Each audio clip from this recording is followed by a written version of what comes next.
तो क्या किया हमने, ये जो क्वेश्चन दिया है सैम्पल पेपर में, उसमें से जो हमने पता लगाया कि भाई कौन सा यहाँ पे अप्लाई करने वाले का नाम क्या है, वो हमने ऊपर लिखा, उसके नीचे उसका एड्रेस लिखा। अभी हमें डेट लिखना है ना, वो हम सब राइट साइड में ही लिखेंगे, ठीक है। तो यहाँ पे जूनागढ़ लिखा, अभी हमें लास्ट में एक डेट लिखना है। तो डेट हमारी आज की कौन सी है, फिर से बोलिए, 5 है ना, 5। अभी महीना हाँ कौन सर। सा है, जनवरी। जान्युआरी, JANUARY, स्पेलिंग गलत नहीं है ना।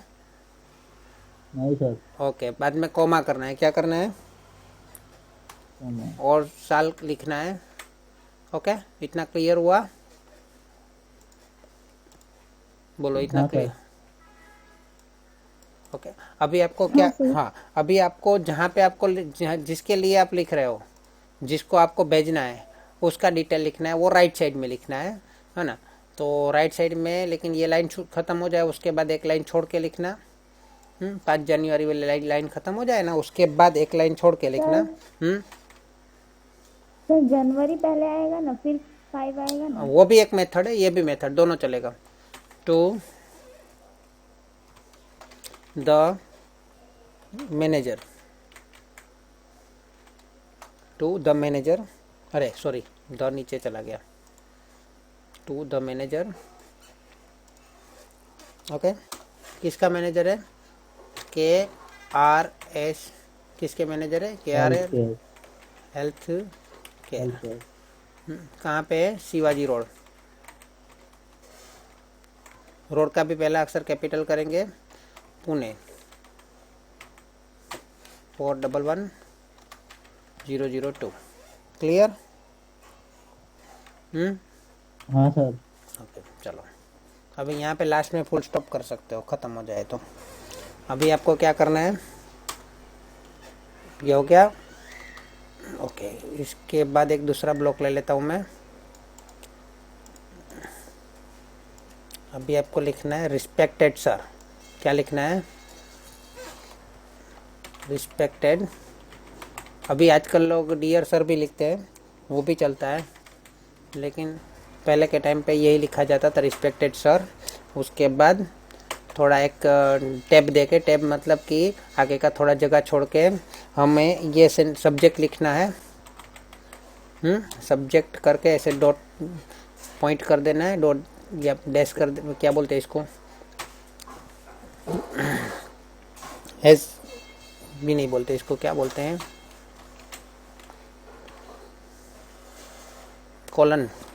ओके, उसके बाद हमें लिखना है एक सेंटेंस जैसा, application for the post of, उसके लिए मैंने कर रहे हैं पोस्ट ऑफ अ या पोस्ट ऑफ एन, वो भी हमें देखना है ना। अकाउंटेंट है तो आगे एन आएगा, एन अकाउंटेंट, है ना।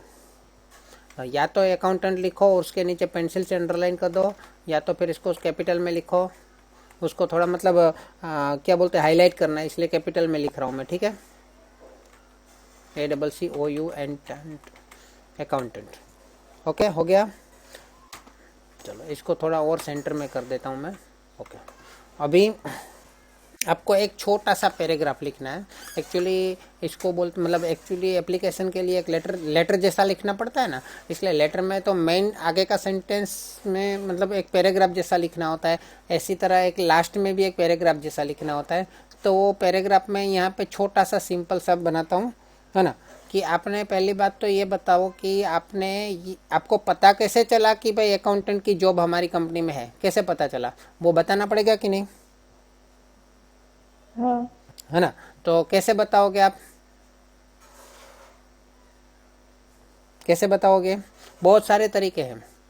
हाँ, recently I came to know, अभी अभी मुझे पता चला कि, फ्रॉम माई फ्रेंड, मेरे मित्र के पास से पता चला कि, हाँ, recently I came to know from the newspaper, Gujarat Samachar, Gujarat समाचार के जरिए मुझे पता चला कि, या फिर I have read your advertisement. कभी कभी आता है, मतलब अलग अलग तरीके से एडवर्टाइज आती है जॉब के लिए। या फिर I have come to know from N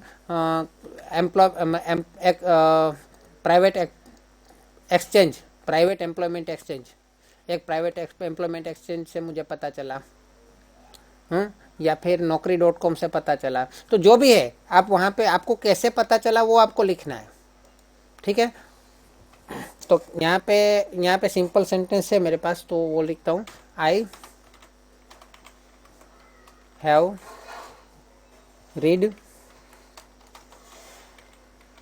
your advertisement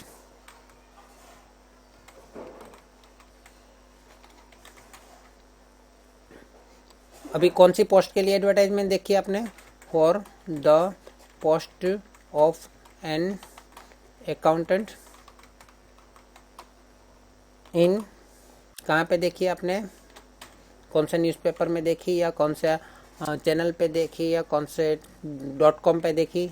naukri.com पे देखी हो तो naukri.com पे लिखो। गुजरात समाचार कब देखी? आज देखी, कल देखी, परसों देखी? आज ही देखी ना, तुरंत आप करोगे ना अप्लाई, टुडे। हाँ, तो आपने देखी तो क्या, वो पूछेंगे, तो वो उसके मन में सोच आएगी तो क्या। तो इसीलिए उसने हम अप्लाई किया है, मतलब आपने अप्लाई किया है। So I apply for this post. कौन सी पोस्ट? इस पोस्ट के लिए मैं अप्लाई कर रहा हूँ, है ना। माई फुल बायोडेटा, या फिर रिज्यूम, या फिर डिटेल। अभी डिटेल लिखना अच्छा रहता है। As full detail is following, है ना। अभी आपको ये हो गया ब्लॉक। अभी आपको क्या करना है? एक रिज्यूम बनाना है। क्या बनाना है? रिज्यूम मतलब क्या? बायोडेटा बोलते हैं ना जिसको, लेकिन अभी नहीं, मतलब आज के ज़माने में उसको बायोडेटा शब्द से काम नहीं चलता है ना। उससे अच्छा शब्द यूज़ करना पड़ेगा। उसको हम क्या बोलेंगे? रिज्यूम। क्या बोलेंगे? रिज्यूम, है ना। चलो, रिज्यूम लिख दिया। इसको भी मैं थोड़ा कैपिटल लेटर में लिखता हूँ हाईलाइट करने के लिए। ओके, रिज्यूम लिख दिया। अभी रिज्यूम में नीचे आप डिटेल्स लिखोगे तो कैसे लिखना है? सब अलग अलग सेक्शन बना देना है। क्या बना देना है? अलग अलग सेक्शन। तो आज के टाइम में जैसा रिज्यूम लिखा जाता है, मैं उसी की बात करूं तो सबसे पहले ऑब्जेक्ट लिखा जाता है, ऑब्जेक्टिव्स, है ना। ऑब्जेक्टिव्स को आपके लिए अभी कोई काम का नहीं है, तो उसके बाद आता है एक्सपीरियंस लिखा जाता है। आज पहले के टाइम में क्या होता था? पहले पर्सनल डिटेल लिखा जाता था, उसके बाद एक क्वालिफिकेशन लिखा जाता था, बाद में एक्सपीरियंस लिखा जाता था। आज के टाइम में क्या है कि पहले एक्सपीरियंस, उसको क्या चाहिए वो पहले लिखो। क्या करते हैं? सामने वाले को क्या चाहिए वो पहले लिखो, उसके बाद क्वालिफिकेशन और बाद में आपकी पर्सनल डिटेल ज़रूरत होगी तो वो लोग देखेंगे, है ना। तो सबसे पहले क्या करेंगे? नाम, एक्सपीरियंस,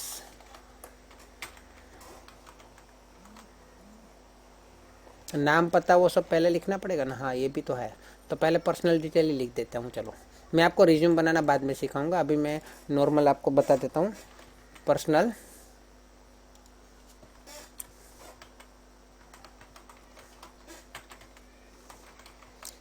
डिटेल्स, ठीक है। पर्सनल डिटेल्स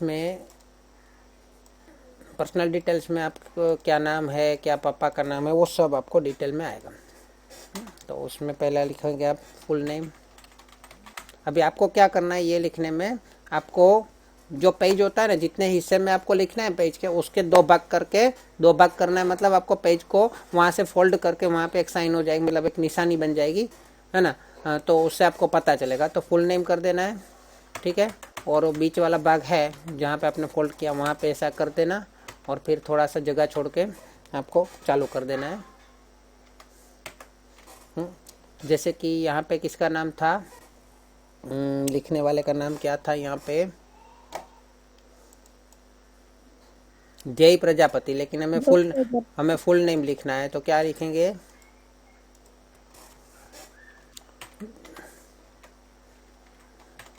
जय प्रजापति, ठीक है। उसके बाद एड्रेस लिख दो। तो एड्रेस तो ऊपर दिया है ना, वापस लिखने की जरूरत है?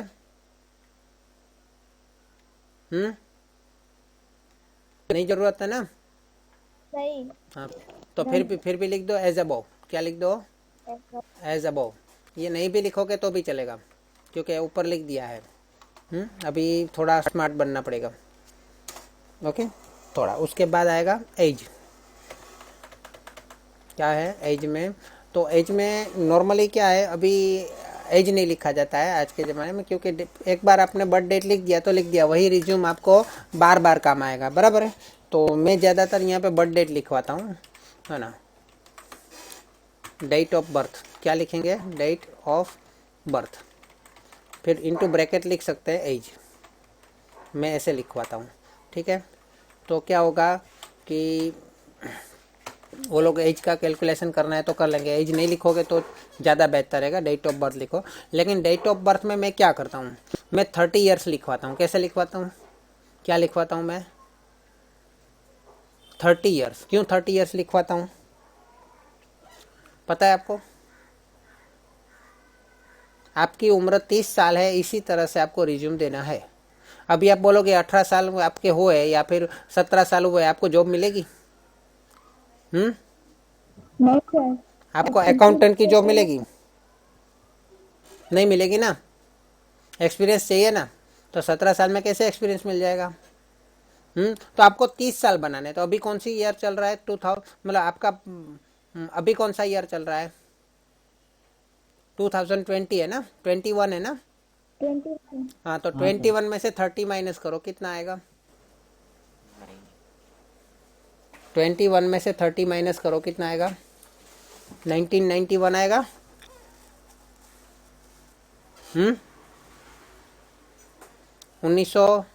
1991 आएगा ना। हाँ सर। हाँ, तो यहाँ पे मैं मेरी बर्थ डेट लिखता हूँ 22 ऐसे नहीं लिख रहा हूँ मैं, अक्टूबर जैसे वो। हाँ, तो यहाँ पे ये भी अच्छा रहेगा 22, लेकिन यहाँ पे ऊपर लिखना होता है ND करके। तो वो बाद में बताऊँगा। तो यहाँ पे सिंपल लिख देता हूँ 22/10 1991 लिख देता हूँ यहाँ पे मैं, बराबर। तो मेरे 30 साल हो जाएंगे। आपको अपनी बर्थ डेट लिख सकते हो, और बाद में साल कौन सा लिखोगे आप? ईयर कौन सा लिखोगे? 1991 ही लिखना है, कुछ भी पूछा जाए, है ना, यही लिखना है, ठीक है। उसके बाद आपको क्या करना है? अच्छा, एज इंटू ब्रैकेट रखा है तो हम लिख देते हैं 30 ईयर्स। नहीं लिखोगे तो भी चलेगा, ठीक है। उसके बाद आपको क्या करना है? यहाँ पे सेक्स लिखा है, लेकिन सेक्स नहीं लिखना है, जेंडर लिखना है। क्या लिखना है? जेंडर। कोई लोग सेक्स भी लिखते हैं, तो वो भी मतलब दोनों का एक ही होता है। तो मेल। उसके बाद हाइट है, वेट है। तो देखो, मुझे बताओ कि अगर आपको अकाउंटेंट बनना है तो उसके लिए हाइट वेट की कोई ज़रूरत है? नहीं। है ना। नहीं। तो हाँ, अगर आपको पुलिस के लिए वहाँ पे अप्लाई करना है तो वहाँ पे हाइट वेट की ज़रूरत पड़ेगी, है ना। तो यहाँ पे कोई हाइट वेट की ज़रूरत है नहीं, है ना। नहीं ज़रूरत है तो हम क्या करेंगे? वो निकाल देते हैं, है ना। पुलिस के लिए या फिर सिक्योरिटी गार्ड के लिए वहाँ पे हाइट वेट की ज़रूरत पड़ती है, तो हाइट वेट लिखना ज़रूरी है। उसके बाद क्या आएगा? Martial status. मार्शल स्टेटस मतलब शादी हो चुकी है या सिंगल हो?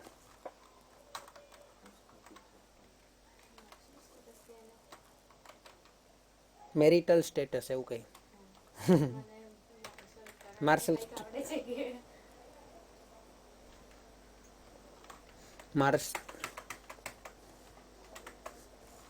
मार्शल मतलब ये मार्शल मैरिटल स्टेटस, मैरिड हो या अनमेरिड हो। तो आप सिंगल भी लिख सकते हो, मैरिड भी लिख सकते हो, आपकी मर्जी, है ना। आपको क्या लिखना है? सिंगल लिखना है तो सिंगल लिख सकते हो, अनमेरिड भी लिख सकते हो, सिंगल लिख सकते हो। नेशनैलिटी। अच्छा, यहाँ पे एक और चीज़ आएगी, नेशनैलिटी लिखोगे तो चलेगा।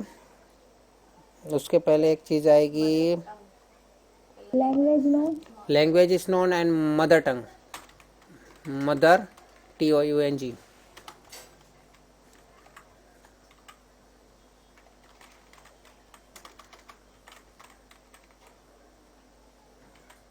Mother tongue. मदर टंग मतलब आपकी मातृभाषा कौन सी है?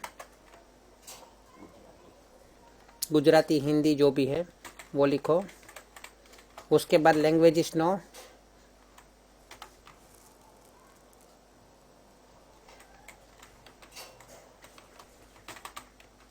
लैंग्वेज इज नॉन, उसमें आप लिख दो गुजराती, हिंदी, इंग्लिश, सिंधी,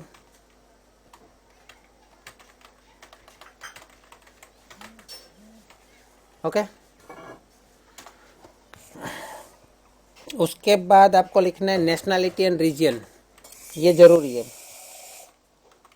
नेशनैलिटी बिल्कुल जरूरी है, रीजन तो चलेगा, सॉरी रिलीजन, सॉरी इंडियन, और रिलीजन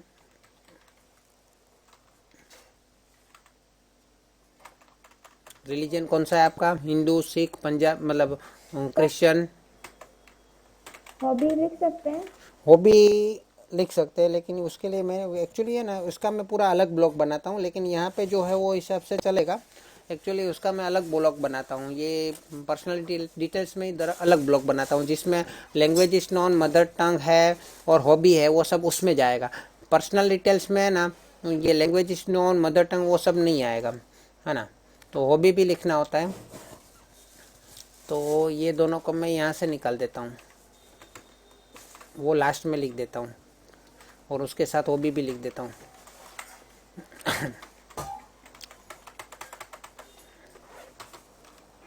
ठीक है। दूसरी बार कभी इससे मतलब मेरे हिसाब से जो है ना वो मैं बताऊंगा, कैसे मैं लिखवाता हूँ वो मैं आपको बताऊंगा। तो हॉबीज़ में रीडिंग रखने का, एक कोई अच्छा गेम रखने का, जैसे कि कोई भी गेम है ना, कोई भी गेम आप लिख सकते हो, लेकिन कम से कम एक गेम यहाँ पे लिखने का। मैं तो चेस लिखता हूँ, लेकिन आपको जो भी मतलब आउटडोर गेम भी, चेस है, कबड्डी है, खो खो है, कोई भी गेम रखो, क्योंकि गेम से क्या होता है उसको पता चलेगा इसको गेम में इंटरेस्ट है, तो इसके अंदर मतलब लीडरशिप का होगा, टीम वर्क का, मतलब टीम वर्क कैसे करना है वो सब उसके अंदर गुण होंगे। ठीक है। और फिर आपको कुछ और एक्स्ट्रा लिख सकते हो, जैसे कि टूरिंग, मेरे को तो नहीं है, लेकिन टूरिंग मतलब ट्रैवलिंग, टूर नहीं, ट्रैवलिंग मतलब प्रवास करना, घूमना बहुत अच्छा लगता है सब। उसके बाद ये हो गया, अभी आपको लिखना है, ये एक ब्लॉक हो गया, है ना। अभी आपको लिखना है दूसरा ब्लॉक, जिसके अंदर पहले हेडिंग दे देंगे, जैसे उसमें दिया ना पर्सनल डिटेल्स, इसी तरह इसमें हेडिंग दे देंगे एजुकेशनल क्वालिफिकेशन, है ना। ऐसे एजुकेशन क्वालिफिकेशन कर देना है, और इसको ये ब्लॉक में है ना आपको पेंसिल से ब्लॉक भी बनाना पड़ेगा, ठीक, ब्लॉक बॉक्स बनाना पड़ेगा। ठीक है। तो एजुकेशन क्वालिफिकेशन में सबसे, या वैसे नॉर्मली सीधा नहीं करना है, अभी आपको उल्टा करना है, लेकिन कौन सा क्या लिखना है क्या नहीं लिखना है वो सब आपको मैं बताता हूँ। पहले आएगा डिग्री, उसके बाद आएगा कौन सी यूनिवर्सिटी या बोर्ड में से आपने किया,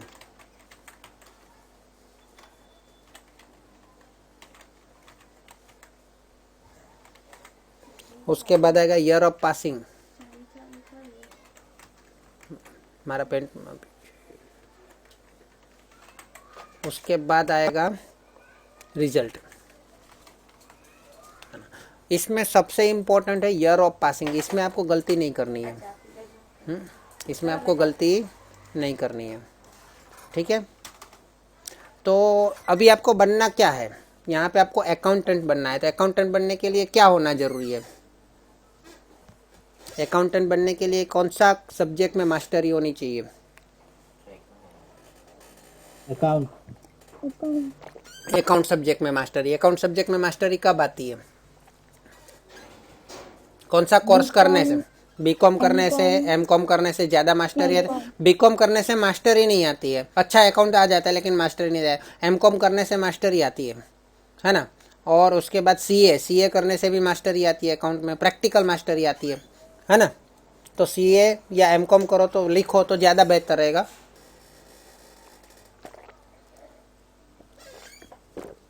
है ना। तो यहाँ पे डिग्री में मैं पहला लिख देता हूँ एमकॉम, उसके बाद लिखता हूँ एमकॉम के पहले मैंने क्या किया था, तो बीकॉम ही करते हैं ना। बीच में स्पेस छोड़ देता हूँ। उसके पहले क्या किया था, एचएससी किया था, तो एचएससी लिख देता हूँ। उसके पहले क्या किया था, एसएससी किया था, तो एसएससी कर देता हूँ। ठीक है, चलो अभी मुझे बताओ एसएससी कौन सी बोर्ड यूनिवर्सिटी में से किया, तो गुजरात सेकेंडरी एजुकेशन बोर्ड। कौन सी साल में पास किया था, अभी यहाँ पे सोचने वाली बात है। यहाँ पे आप 70 अप लिख दो, कोई भी 80 अप लिख दो, 90 अप लिख दो, जो भी हो आपका। सो मतलब मैं लिख देता हूँ 85%, है ना, जो भी हो आपका लिख दो। फिर यहाँ पे जी Gujarat higher secondary education board, है ना। तो कौन से साल में पास किया वो बाद में देखते हैं। तो रिज़ल्ट में क्या लिखेंगे, यहाँ पे भी मैं 86 कर देता हूँ चलो, क्योंकि मुझे अकाउंट में मास्टरी बतानी है। तो एचएससी में तो मैंने भले साइंस 10वीं में मेरे मैथ्स में भले कम आए, लेकिन एचएससी में 10वीं में भले मेरे साइंस में कम आए, लेकिन एचएससी में तो मैंने थोड़ा परसेंटेज बढ़ाया ना। बीकॉम में वीर, हमारी जो सूरत की यूनिवर्सिटी है, सूरत मतलब साउथ गुजरात की, उसी का नाम लिख देता हूँ, वीर नर्मद साउथ गुजरात यूनिवर्सिटी, है ना। उसमें लिख देता हूँ मैं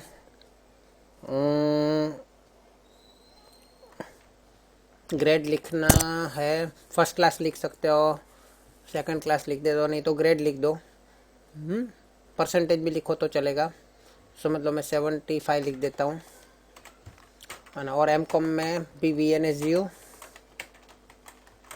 तो 75 फर्स्ट क्लास में आता है।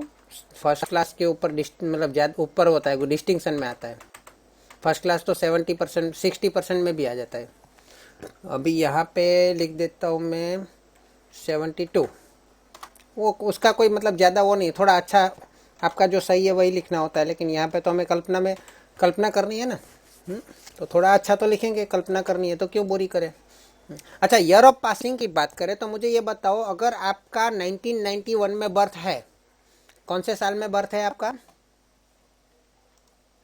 बर्थ कौन सा लिखा है आपने यहाँ पे, 1991 में बर्थ है ना। तो आपने स्कूल कब गए होंगे, कौन सी साल में गए होंगे, स्कूल कब ज्वाइन किया होगा।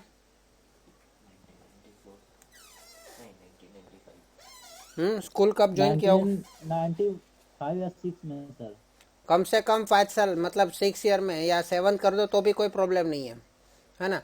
तो 7 साल ज़्यादा कर दो, तो 1991 प्लस 7 करो, 6 प्लस करो, मतलब 1997 कर देता हूँ मैं। ठीक है, तो यहाँ पे मैं कर देता हूँ ज्वाइन 1997 में किया। अभी ध्यान दीजिएगा, है ना। यहाँ पे आपका जन्म हुआ 1991 में, और प्लस में आपको प्लस में पहले मैं स्कूल ज्वाइन किया, वो कर देता हूँ 5 साल में ज्वाइन किया, बराबर है। तो कब ज्वाइन हुआ, 1996 में। 5 नहीं 6 करता हूँ, मतलब दिक्कत नहीं आनी चाहिए, कोई भी प्रॉब्लम नहीं होना चाहिए, मतलब 6 ही करेगा, आपको भी 6 ही करना है। तो 1991 प्लस 6 कितना होगा, 1997, है ना। अब अभी आपने 10वीं कब पास किया होगा, 10 साल बाद 2007। 10वीं में गए होंगे 2007 में। देखो 10 साल आप प्लस करोगे तो 10वीं में आप पहुंचे हो, अभी एग्जाम नहीं दिए, 2007 में आप 10वीं में पहुंचे हो, है ना। 1 साल बाद आप एग्जाम दोगे, तो पासिंग का साल कौन सा आएगा, 2008। तो यहाँ पे 2008 लिखना होगा। उसके बाद 2 साल लगते हैं 12वीं पास करने के लिए, तो 2010 लिखना होगा।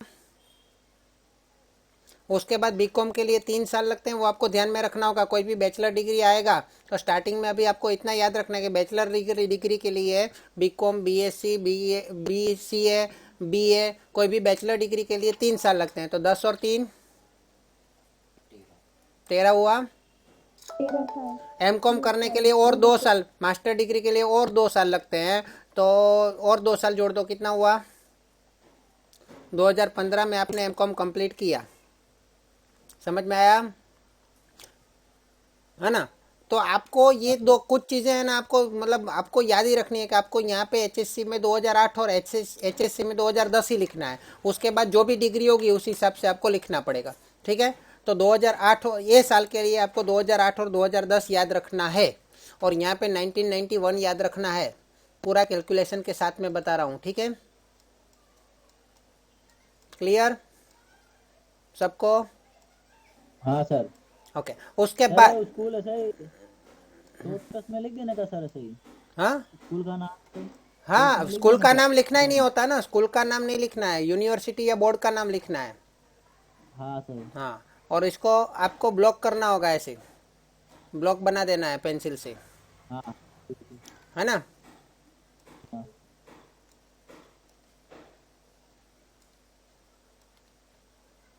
बॉक्स बना देना है। सेंटर में इस तरह से बॉक्स बनाना, ठीक है? चलो, उसके बाद तीसरा ब्लॉक एक्सपीरियंस का। अभी देखो, अभी आपको 5 साल का एक्सपीरियंस मिल जाएगा, है ना? 30 साल हमने क्यों लिए अभी आपको पता चलेगा। एक्सपीरियंस, है ना? एक्सपीरियंस भी तो चाहिए ना, एक्सपीरियंस लिखो।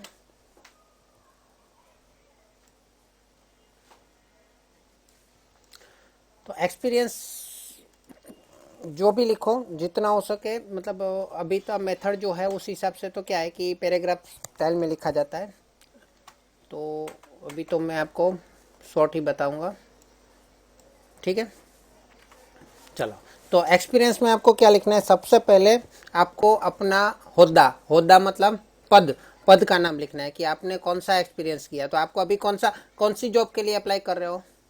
अकाउंटेंट की, है ना? तो अकाउंटेंट। आपको एक्सपीरियंस टीचर का होगा तो चलेगा, आपको एक्सपीरियंस सेल्स नहीं। सेल्स का होगा, सेल्स मार्केटिंग का होगा तो चलेगा, आपको एक्सपीरियंस सिंगिंग का होगा तो चलेगा?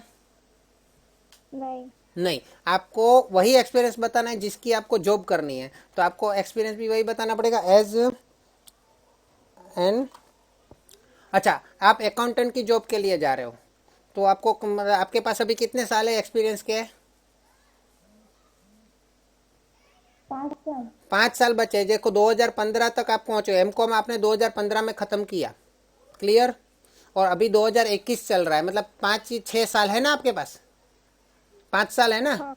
तो 5 साल में आप ऐसा भी कर सकते हो कि 2 साल का अकाउंटेंट का एक्सपीरियंस बता दो और साल का असिस्टेंट अकाउंटेंट का एक्सपीरियंस बता दो, एक ही जगह का। हम्म, हो सकता है ना ऐसा? अच्छा लगेगा ना? हम्म, एज एन अकाउंटेंट।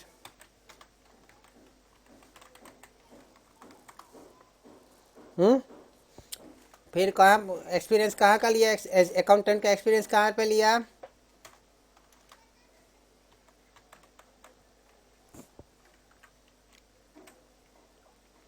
कहाँ पे लिया उसका एड्रेस बताना पड़ेगा ना, एड्रेस फ़ोन नंबर सब कुछ बताओ। बोलो कौन सा लेना है? जूनागढ़ का ही लेना, जूनागढ़ में जन्म हुआ है तो। हाँ। तो क्या लिखूं? उसका कौन सा हेल्थ केयर का है ना, तो हेल्थ केयर का मेडिकेयर जैसा नाम दे देता हूँ मैं, Medicare, Medicare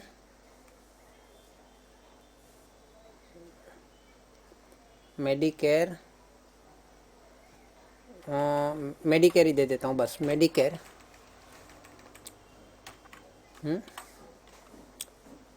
ring road, Medicare ring road. अभी तो हर एक सिटी में रिंग रोड होता है, कोई भी सिटी में जाओ, मेडिकेयर रिंग रोड जूनागढ़, है ना? Medicare ring road Junagadh.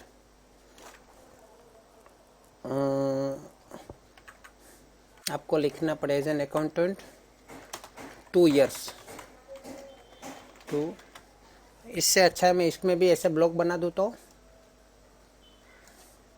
मैं बना देता हूँ ब्लॉक। ठीक है, तो पहला लिख देता हूँ मैं, इसको क्या बोलते हैं, डेजिग्नेशन। डेजिग्नेशन मतलब पद, है ना। उसके बाद में लिख देता हूँ ईयर,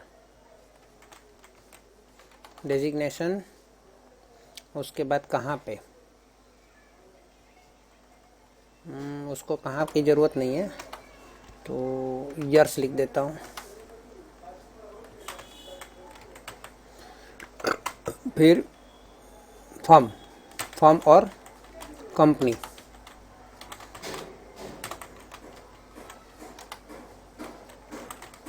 है ना। और लास्ट में लिख देता हूँ मैं कॉन्टैक्ट नंबर।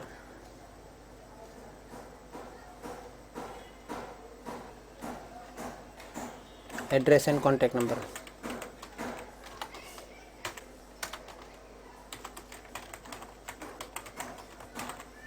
ओके, चलो ऐसा रहेगा तो मस्त रहेगा। ठीक है, तो ऐसा एक ब्लॉग बना देंगे। यहाँ पे ईयर्स नहीं लिखता हूँ मैं, ड्यूरेशन लिखता हूँ। ठीक है, यहाँ पे मैं लिख दूंगा डेजिग्नेशन। ओके, चलो ऐसा ब्लॉग बना देता हूँ मैं, मज़ा आएगा। तो आपने कौन सा काम किया, पहला लास्ट में जो किया वो लिखना है, एज एन अकाउंटेंट। ठीक है,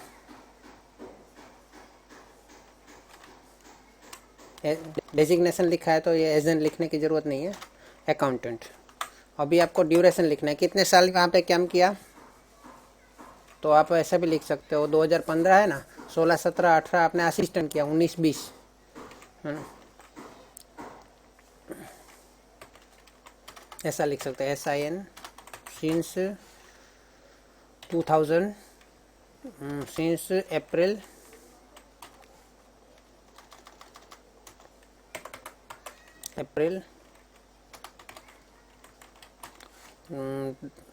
15, 16, 17, 18, 2018 लिख देता हूँ, है ना, अप्रैल 18। कौन सी कंपनी में काम किया, मेडिकेयर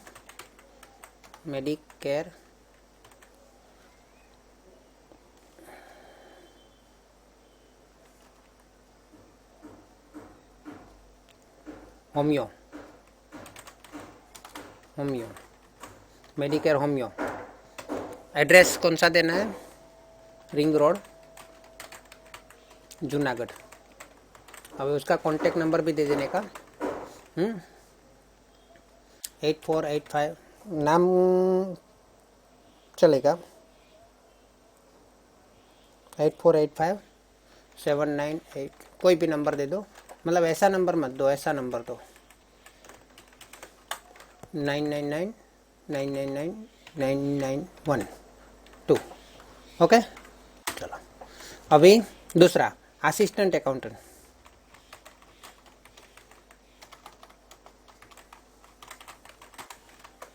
उसमें लिखो 2015 से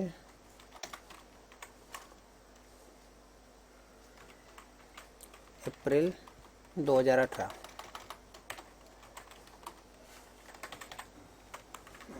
कौन सी कंपनी है, वहाँ पे कोई भी लिख दो, ABC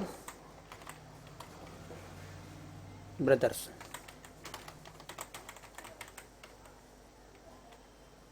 कॉरपोरेशन लिख दो,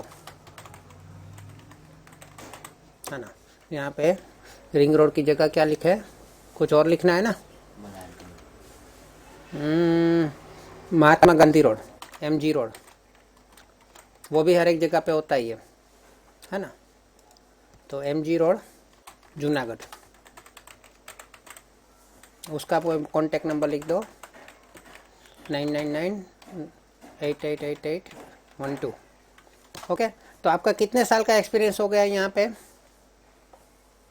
आपने कितने साल का एक्सपीरियंस बताया, 5 साल का बताया।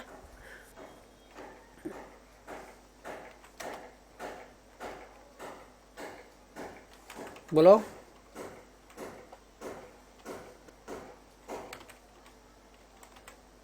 हाँ सर।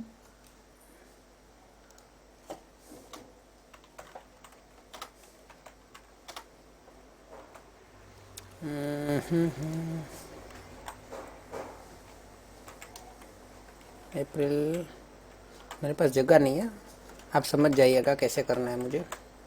ओके ओके, चलो तो ये हो गया आपका दूसरा ब्लॉक। तो इसको भी थोड़ा लाइनिंग दे देते हैं, बॉक्स बना देते हैं।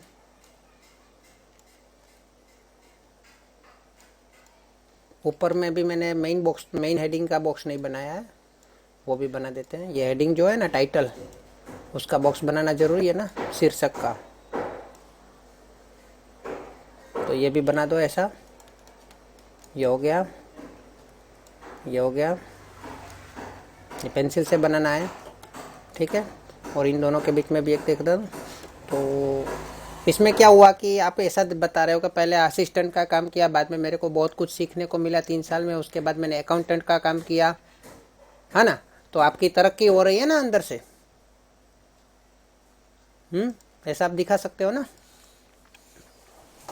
चलो, अभी वो एड्रेस और कॉन्टेक्ट नंबर से आपके बारे में पता लगा सकते हैं कि सही में वहाँ उन्होंने आपके वहाँ पे काम किया था। अच्छा, आपके वहाँ पे काम किया था, उसका सर्टिफिकेट तो हमारे पास आया है, लेकिन वो क्या उसका रियल में आपको पूछूं तो भाई वो कैसा है आदमी, अच्छा है कैसा है ना। तो उसके बाद आपको क्या देना है, 2 रेफरेंसेस देने हैं, है ना। रेफरेंसेस बाद में देते हैं, और इसके अलावा रेफरेंसेस लास्ट में देते हैं। उसके पहले हम लिख देंगे 2 चीज़ और है। एक तो एक्सपेक्टेड सैलरी लिखना है और रीज़न फॉर चेंज लिखना है। क्या लिखना है, आप कितने सैलरी चाहते हो, बोलो। अभी आज के ज़माने में अकाउंटेंट की कितनी सैलरी होनी चाहिए?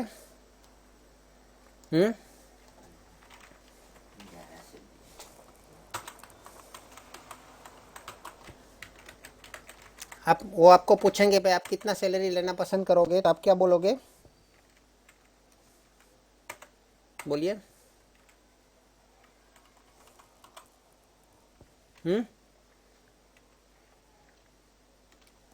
अकाउंटेंट है तो नॉर्मली क्या होता है कि हम कोई एक अमाउंट भी लिख सकते हैं यहाँ पे। अगर हमको समझ में नहीं आ रहा है तो आप ऐसा भी बोल सकते हैं, as per job, as per work, job, task, जो भी है, जॉब एंड रिस्पॉन्सिबिलिटी। मतलब हमारी जिम्मेदारी जितनी होती है उस हिसाब से हमें सैलरी दीजिए। सही है कि गलत है? As per job and responsibility, या फिर as per work timing and responsibility. Timing भी आप बोल सकते हो। अगर अकाउंटेंट है और आपका पास 10-10 घंटा 15-15 घंटा काम करवाया तो ज़्यादा सैलरी चाहिए ना, यस और नो। उसके बाद दूसरा एक चीज़ लिखना है, reason for change. Reason for change, आप क्यों आपने वो जॉब, पहली वाली जॉब क्यों छोड़ी। हम बोलेंगे कि भाई अरे वहाँ पे जो मालिक था ना वो अच्छा नहीं था, बहुत ही गालियाँ देता था। तो क्या बोलेंगे, तो अच्छा हमारा अच्छा फील होगा क्या? नहीं। हमारे बारे में अच्छी इंप्रेशन पड़ेगी। तो क्या बोलेंगे हम, अरे वहाँ पे तो सब कुछ अच्छा था लेकिन क्या सैलरी बहुत कम था। ये अच्छी चीज़ है? ऐसा भी नहीं बोला जाता। तो ऐसा बोलोगे तो वो बोलेंगे कि हम भी तो कम ही देने वाले हैं। आप ऐसा बोलोगे ना कि भाई मुझे मतलब वहाँ पे अच्छा तो था, सैलरी भी अच्छी दे रहे थे, फिर भी मेरे को क्या है कि जम नहीं रहा था, मेरे को कुछ नया चाहिए था। तो वो बोलेंगे कि भाई आप वहाँ यहाँ पे भी कुछ साल तक काम करोगे और उसके बाद आपको कुछ नया चाहिए होगा तो आप छोड़ दोगे ना। हाँ, आपको सिंपल सा लिखना है, इसमें बहुत लंबी लंबी बात नहीं कर रही है, सिंपल सा लिखना है। For better future, for better future, है ना, अच्छे भविष्य के लिए मेरे को यहाँ पे आना है बस। ओके, चलो इतना हो जाए, इतना हो जाने के बाद आपको मतलब ऑलमोस्ट काम हो गया है, तो आप इसको थोड़ा देख लीजिए। आपको इसके बाद 2 रेफरेंस भी देने हैं, ठीक है। तो आपको क्या करना है, एक तो ये 2 हेडिंग हो गए, अभी आपको देना है रेफरेंस। तो रेफरेंस में आपको क्या करना है कि कोई भी 2 व्यक्ति का नाम लिखना है, उसका एड्रेस लिखना है और उसका फ़ोन नंबर लिखना है और उसका पद भी लिखना है। जैसे कि आपको लिखना है Jignesh sir, Jignesh Prajapati the principal, Navsarjan school, है ना। दूसरा आपको लिखना है Kishor Bhai Patel the principal, IN Tekrawala school. ऐसा आप लिख सकते हो ना, कोई भी 2 बड़े व्यक्ति का रेफरेंस जो आपको जानते हो नाम से और आपके बारे में अच्छा बोल सके वहाँ पे, अगर आपको पूछे जाए तो आपको लिखना है रेफरेंस। क्या लिखना है, रेफरेंस। 2 रेफरेंस देने हैं आपको। पहले उसका नाम लिख दो, doctor Kalpesh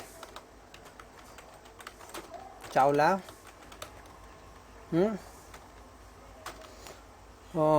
Meera hospital, contact number भी लिख दो, मीरा हॉस्पिटल सूरत, और कॉन्टेक्ट नंबर लिख दो 999999888689। ओके, चलो अभी दूसरा रेफरेंस दे दो, प्रोफेसर रमेश जैन,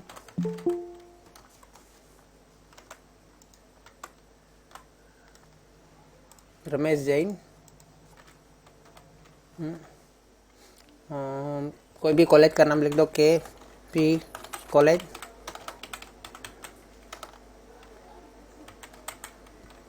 सूरत, उसका कॉन्टेक्ट नंबर दे दो 9898989898।